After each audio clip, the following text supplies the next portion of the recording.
నా పేరు షరీఫ్ ఖాన్, మీరు చూస్తున్నారు ఎస్ఎస్ మన తెలుగు యూట్యూబ్ ఛానల్. ఫ్రెండ్స్, ఈ వీడియో వచ్చేసి బిట్ కాయిన్ అండ్ క్రిప్టో కరెన్సీని ఇప్పుడున్న హై ప్రైజెస్లో పర్చేస్ చేసి హోల్డ్ చేసుకోవచ్చా అన్న దాని మీద చేస్తున్నానండి. సో మార్కెట్ అయితే హై ప్రైజెస్లో ఉంది. చాలామంది ఇప్పుడు ఇన్వెస్ట్మెంట్ చేయడానికి కొంచెం ఆసక్తి చూపుతూ ఉంటారు. కొంతమంది అడుగుతున్నారు కూడా నన్ను.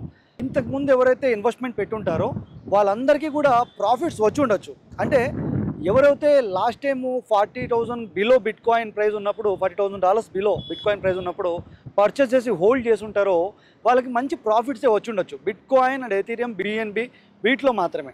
సో అదర్ ఆల్ట్ కాయిన్స్ ఏవైతే ఉన్నాయో చాలా వరకు డీప్లోకి వెళ్ళాయి. ఆ డీప్ నుంచి మళ్ళీ హై ప్రైస్కి వెళ్ళడానికి చాలా సమయం పట్టింది, కానీ పూర్తిగా అయితే పైకి రాలేదు.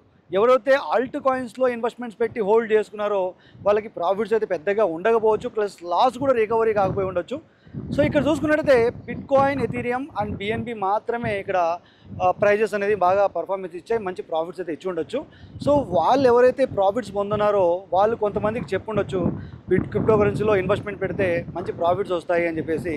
ఇప్పుడు చూసినట్టయితే యూఎస్డిటీ ప్రైస్ కూడా హైలో ఉంది, ప్లస్ క్రిప్టో కరెన్సీ ప్రైస్ కూడా హైలో ఉంది. ఇక్కడ రెండు విధాలుగా మనం వర్క్ చేయాల్సి ఉంటుంది. మన బ్యాంకులో ఐఎన్ఆర్ ఉంటుంది.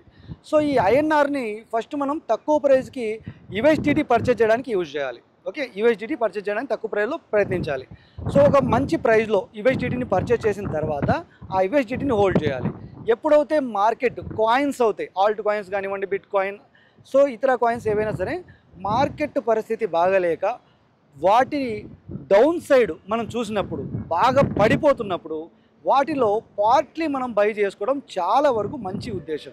సో ఇది నేను చెప్పే మీకు మంచి సలహా అనమాట. ఇంతకుముందు వీడియోస్లో కూడా నేను క్లియర్గా ఎక్స్ప్లెయిన్ చేశాను. సో ఇప్పుడు కూడా చెప్తున్నాను, పార్ట్లీ బై చేసుకోండి మార్కెట్ పడుతున్నప్పుడు మాత్రమే.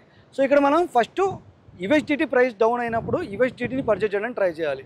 యూఎస్డిటీ ప్రైస్ డౌన్ ఎప్పుడు అవుతుంది? చాలా సమయాల్లో కూడా జరుగుతూ ఉంటుంది. యూఎస్డిటీ డౌన్ అవుతుంటుంది, అంటే రకరకాల విధానాలుగా జరుగుతుంటాయి USDT prices up and downs అనేవి. సో వాటికి చాలా కారణాలు ఉన్నాయి. బిట్ కాయిన్ పెరిగినప్పుడే యూఎస్డిటీ ప్రైస్ డౌన్ అవుతుంది అనేది పెద్ద ఇంపార్టెంట్ ఏం కాదు.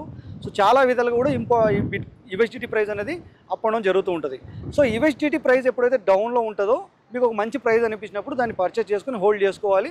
నెక్స్ట్ మార్కెట్ లెవెల్స్ ఎప్పుడైతే డౌన్ అవుతూ వెళ్తాయో సో అప్పుడు కాయిన్స్ మీద మీరు ఫోకస్ చేయాలి. కాయిన్స్లో ఇన్వెస్ట్మెంట్ పెట్టుకుంటూ పార్ట్లీ బై చేసి హోల్డ్ చేసుకోవాలి. మంచి ప్రాఫిట్స్ అయితే, మంచి రిటర్న్స్ అయితే మీరు చూడొచ్చు అనమాట. ఎప్పుడు ఏ న్యూస్ అనేది మనకు ఇక్కడ వింటామో తెలియదు కాబట్టి పైకి వెళ్తే $84,000 రెసిస్టెన్స్ లెవెల్గా గమనించుకొని జాగ్రత్త పడండి. కిందికి పడే ఛాన్స్ ఉంటే $70,000కి మనం సపోర్ట్ లెవెల్గా గమనించుకోవాలి. ఒకవేళ బిట్ కాయిన్ $70,000 కూడా నిలబడలేదు, ఎక్కడో ఏదో దేశం నుంచి బ్యాడ్ న్యూస్ వచ్చింది, లేకపోతే మన దేశంలోనే ఏదో బ్యాడ్ న్యూస్ వచ్చింది, బిట్ కాయిన్ కిందికి పడుతుందంటే దాదాపుగా బిట్ కాయిన్ $60,000 సపోర్ట్ లెవెల్ చూడొచ్చు, $55,000 సపోర్ట్ లెవెల్ చూడొచ్చు, $52,000 కూడా బిట్ కాయిన్ ప్రైస్ మనం చూసే ఛాన్సెస్ ఎక్కువగా ఉంటాయి. సో ఎందుకంటే బిట్ కాయిన్ అనేది చాలా డౌన్ సైడే మనకు కనిపిస్తుంది. అందరూ అనుకుంటున్నారు కూడా బిట్ కాయిన్ తగ్గుతుందని చెప్పేసి. మీరేమనుకుంటున్నారో కామెంట్ రూపంలో తెలియజేయగలుగుతారు.